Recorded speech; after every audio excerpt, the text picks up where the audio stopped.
Salam sejahtera dan salam satu Malaysia. Saya Widuri Amiruddin, Melaka TV. Bekalan tenaga elektrik Tenaga Nasional Berhad di Melaka dijangka mencukupi memenuhi permintaan untuk tempoh 50 tahun akan datang. Kini, TNB membekalkan tenaga elektrik sebanyak 1,505 MVA ke Melaka berbanding keperluan pengguna pada masa ini iaitu sebanyak 563.259 MVA. Pada Majlis Perhimpunan Perdana TNB Melaka di Ruang Perdana Tun Mutahid di Bandar Kabah, Ketua Menteri Datuk Seri Muhammad Ali Rustam berkata, lebihan bekalan kira-kira 62% lagi mampu memenuhi permintaan pengguna untuk tempoh 50 tahun. Kini, TNB membekalkan perkhidmatan tenaga elektrik kepada kira-kira 283,000 pengguna di Melaka dengan 888 pengguna sektor perkilangan, 43,920 komersial dan selebihnya perumahan. Saya ucapkan tahniah kepada Pengurus Besar TNB Melaka Cik Azim dan semua warga TNB di Melaka kerana mengadakan perhimpunan perdana pada hari ini. 2 tahun berturut-turut dan dapat pula terbaru ni anugerah Piala Liga dan juga menjadi TNB yang antara termaju di Malaysia dengan ranking dari segi penjualan tenaga nombor 5 terbesar. Bulan Disember akhir 2010, TNB Melaka berjaya menjual lebih 1 bilion ringgit Malaysia tenaga elektrik.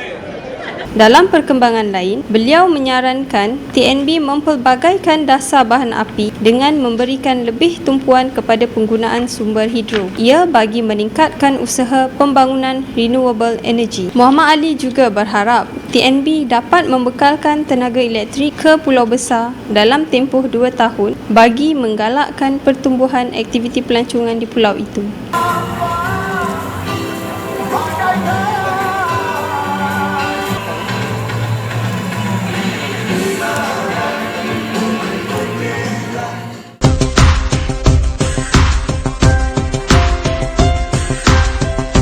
Berita selanjutnya, sebanyak RM230,000 Malaysia akan disumbangkan kerajaan negeri kepada Sekolah Menengah Kebangsaan Tinggi Melaka bagi proses baik pulih dan menaik taraf asrama sekolah berkenaan.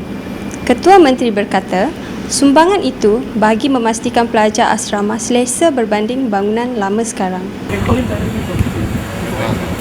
Dia Singaporean so ada 4 tempat belakang.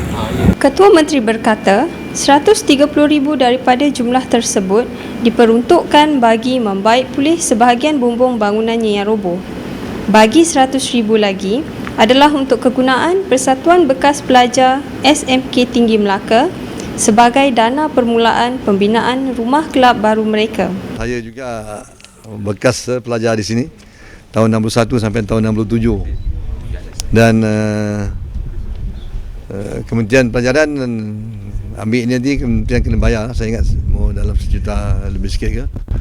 Dan dia ada 4 pilihan. Pertama, tanah belakang yang milik Singaporean, kerajaan negeri boleh bantu bincang dengan pemilik dari Singapura ataupun bantu kawaya tanah ni untuk lepas tu All Boys Association of High School boleh bina kelab baru. Yang kedua, kita boleh cadangkan juga di Pulau Melaka yang telah pun sedang dipulihkan oleh kerajaan negeri, dan yang kedua di kawasan tambak laut di Kelebang.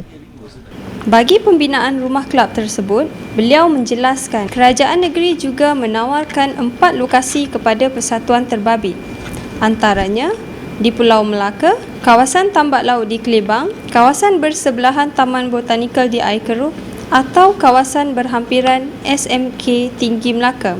Ketua Menteri berkata demikian selepas mengadakan lawatan ke sekolah tersebut.